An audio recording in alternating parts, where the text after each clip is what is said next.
अलीपुरद्वार जिला अस्पताल के पास से 13 नंबर वार्ड के ईट खोला इलाके में एक बच्चे का शव बरामद होने से इलाके में सनसनी फैल गई।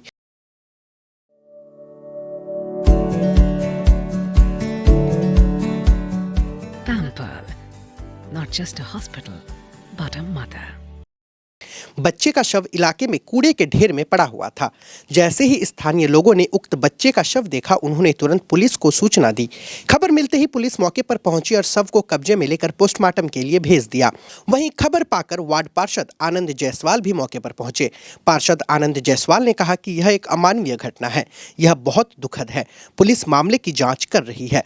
पुलिस ने इस बात की जाँच शुरू कर दी है कि आखिरकार इतनी घनी आबादी वाले इलाके में मृत बच्चे का शव किसने छोड़ा।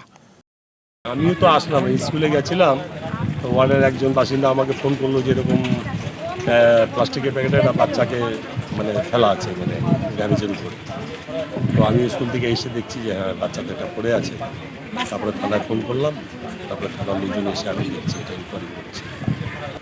কী বলবো, এখন তো এটা কিছু বোঝা যাচ্ছে না, কে বা কারা কীভাবে ফেলে গেল এটা তো জানার কোনো পাচ্ছে না। সামনে তিনটা নার্সিংহোম আছে, সামনে হাসপাতাল আছে, নিশ্চয়ই কিছু একটা তো এরকম হতেই পারে যে এইখান থেকে কেউ হয়তো কোনো রকমভাবে এটাকে নিয়ে আসছে। তাহলে এইভাবে তো বাচ্চা ফেলে যাওয়ার টাকা নয়, এটা কেমন যেন একটা দুঃখজনক ঘটনা। কালকে পয়লা বৈশাখ গেল, আজকে সকালে এই খবর পেয়েই মনটাই খারাপ হয়ে গেছে। মানুষের তো সচেতন হওয়া দরকার। এখন মানুষ এইভাবে বাচ্চাকে ফেলে দিয়ে যাওয়া ঠিক না। মেচুয়ার বাচ্চাই মনে হচ্ছে, আবার কুকুর টুকুর খেয়ে ফেলেছে কিছুটা অংশ। খুব খারাপ লাগছে, এটা ভালো না, এই জিনিসগুলো করা ঠিক না। যারাই করুক, যারই বাচ্চা হোক, এত নিষ্ঠুর হওয়া মানায় না মানুষকে। আমরা তো মানুষ। পুলিশ বসে এসছে, ইনকোয়ারি করছে, এখন তদন্ত করছে তারা, দেখুক কী হয়। এটা তো ওয়ার্ডবাসীরাই দেখেছে আর কি, যে এখানে প্লাস্টিক থেকে বেরিয়ে গেছে। তারপরে আমাকে ফোন করলো, আমি স্কুল থেকে এসে দেখছি যে মানুষই তো এখন মরা হলেও কুকুর খেলে তো কষ্ট হবেই। তাই সবাই পাহারা দিয়ে রেখেছে যে জন্তু জানোয়ার যাতে না খায়। তারপরে যে প্রশাসন লোক এসছে, এখন তদন্ত করবেন ওনারা। এটা মানা যায় না, এটা অমানবিক। মানুষ এত অমানবিক হয় কী করে বুঝতেই পারছি না। না আবর্জনা তো পরশুদিনই তোলা হয়েছে। আমি তো ড্রেনগুলো পরিষ্কার করা হচ্ছে বৃষ্টির দিন বলে। আবর্জনাগুলো উঠাচ্ছে, কালকে বন্ধ ছিল মিউনিসিপ্যালিটি, কালকে গাড়ি আসেনি। তাই যে আজকে গাড়ি আসবে তখনই তো এই খবরগুলো পেলাম। এখন তো পরিষ্কারও করতে পারছি না বডিটা না নেওয়ার পর। হসপিটাল যাওয়ার রাস্তাটায় ভাঙ্গাপুর থেকে ঢুকে হসপিটাল যাওয়ার যে রাস্তা, তার ঠিক একটু 2-4-5 পা আগে আমার এক দেওর আসছিল বাচ্চা নিয়ে, অসুস্থ, ডাক্তার দেখাবে, এটাই কথা চলতেছিল। হঠাৎ করে শুনলাম যে আমার যা বলতেছিল যে দিদি এখানে বলে একটা বাচ্চা ফেলে দিয়েছে। হ্যাঁ, তা বেরিয়ে আসলাম, এসে আর আমি যাই নাই, যেহেতু বললো মৃত। গন্ধ তো আমি আজকে প্রতিদিন হাঁটতে যাই, কিন্তু আমার অসুবিধার জন্য আজকে আমি সকালে হাঁটতে যাইনি। কিন্তু আমাদের বাড়িতে একটা ম্যাডাম আসে পড়াইতে, সে বলতেছিল যে বৌদি তোমাদের এখানে আসতেছি যখন পড়াইতে, তখন কিন্তু গন্ধ বেরিয়েছে। তা ও আমার যাও অত ভাবেনি, আমরাও এত ভাবিনি। ও 10টার সময় যখন ওর বাচ্চাকে স্কুল দিয়ে আসলো, তখন ও পরিষ্কার, কিছু বোঝা টোঝা যায়নি। আসার পরে 1 ঘন্টার পরে যখন লোক ছুটাছুটি করে আসছে যে এখানে একটা বাচ্চা এরকম রেখে গেছে, তখন ও আমাকে গিয়ে ঘরের ভিতরে খবর দিল। তখন আমি এসে একটু দাঁড়াইলাম, আবার বাচ্চাটা অসুস্থ, ডাক্তার দেখাতে দেওয়ারে, তো ওর সাথে কথা বলতেছিলাম। আমি আর এর থেকে বেশি কিছু জানি না। এত ছোট শিশু, আমরাও দুঃখিত, যেই ফেলিয়ে যাক, এটা তো একটা ব্যবস্থা আছে, এত একটা স্থায়ী জায়গা আছে, সেখানে রেখে যেতে পারতো, তা তো করেনি। এটা তো ভাবলেও খারাপ লাগে যে লোকজন আসতেছে যেতেছে, এরকম দেখতেও তো আমাদের খারাপ লাগে না। নোংরামি একদম। শুনলাম এখানে আসে যে এখানে একটা বাচ্চা দেখা যাচ্ছে, তো দেখলাম প্লাস্টিকে বান্ধা ছিল, ওটা কুকুরে ফাটাইছে, পরে বেরিয়েছে মানুষের বাচ্চা একটা। তারপরে এখানে নোংরা ফালায় না, ওই জন্য এখানে আইনে ফালাই গেছে, কে রেখে গেছে তা তো বলতে পারলাম না। এখানে তো আমি সব দিনই দোকান করি, কাকে বলবো, কি বলবো এখন।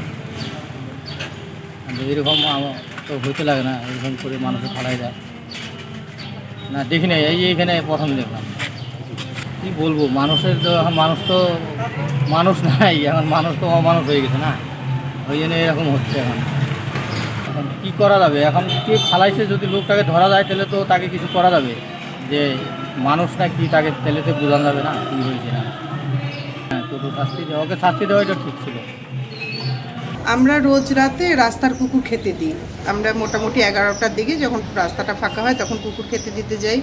কালকে কুকুর খেতে দিতে গিয়ে দেখি কি একটা হাতের মতো, তো মেয়ে প্রচণ্ড ভয় পেয়ে গিয়েছিল, ভয় পেয়ে দৌড়ে এসে গেট তালা দিয়ে দিয়েছে। এটা স্বাভাবিক, রাত্রি 11টায় রাস্তায় কোনো লোক ছিল না। আজকে সকালে আবার ওটা দেখতে গেছি, দেখতে গিয়ে দেখুন মানে আমাদের সামনেই একটা গাড়ি ওই প্লাস্টিকটার উপর দিয়ে চলে গেল। যাওয়াতেই প্লাস্টিকটা একটা শব্দ হলো, শব্দ হওয়ার পরে ফেটে একদম নাড়ি ভুড়ি শুদ্ধ ওই যে বাচ্চাটা, তখনই দেখতে পেলাম। তারপরে এই যে আস্তে আস্তে লোক জানাজানি একসাথে হওয়া। কিন্তু মানে আমাদের শুধু পাড়ার জন্য না, সব কমিশনারদের উদ্দেশ্যেই বলবো, এই যে এত নোংরা করে রাখে জায়গাটা, যার জন্য যেই ফেলুক সে সাহস পেয়েছে এখানে ফেলে যাওয়ার। যদি মানে এই ব্যাপারটা যে পাড়ায় এই আবর্জনা মুক্ত করা হয়, যেহেতু এখন ডাম্পিং গ্রাউন্ড আছে কোনো সমস্যাই নেই। আমাদের পাড়ায় কিন্তু এটা একটা বিশাল সমস্যা যেখানে সব আবর্জনা জমা করা হয়। ভালো হয় যদি এই ব্যাপারে কেউ উদ্যোগ নেয়। রাত্রে দেখা গেছে ওখানেই ছিল, প্লাস্টিকটা খুব ভালো করে মোড়ানো ছিল, মানে আমরা একটু ভালো করে খেয়াল করছি, শুধু হাতটাই বেরিয়েছিল। বেশ ওটা দিয়ে মানে বড়, আর স্বাভাবিক ওটা দেখার পরে কেমন লাগে, তখন তো একটা ভয়ই লাগে যে হাতটা বোঝা যাচ্ছিল না যে এটা বাচ্চা নাকি। আজকে যখন গাড়িটা উপর দিয়ে চলে গেল তখনই বোঝা গেল যে ওটা একটা বাচ্চা, শব্দ হয়ে ফেটে গেল। আর মানে কী বলবো, বলার তো কিছু থাকে না, এটা স্বাভাবিক। যারা কোনো সুস্থ মানুষের কাজ বলে মনে হয় না, তারাও এক ধরনের দুষ্কৃতিই বলা যায়। সে তো যে ফেলেছে সে তো নিশ্চয়ই তার মধ্যে কোনো না কোনো মা জড়িত। তাদের উদ্দেশ্য বলবো যে এটা এরকম নোংরা কাজ আর মানে হয়ই না। আমরা যদি দেখতাম যে কে ফেলে গেছে বা কিছু, তখনই ধরতাম, সেই ব্যাপারে তো তখনই স্টেপ নেওয়া হতো, কিন্তু সেটা দেখিনি। এই জন্যই বলবো যে খুব অন্যায় ভীষণভাবে।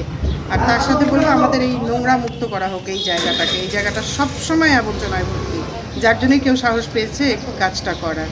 না, এরকম কোনো ভাবনা তো আসতেই পারে না, কারণ নিজে না দেখে কিছু বলা ঠিকও না।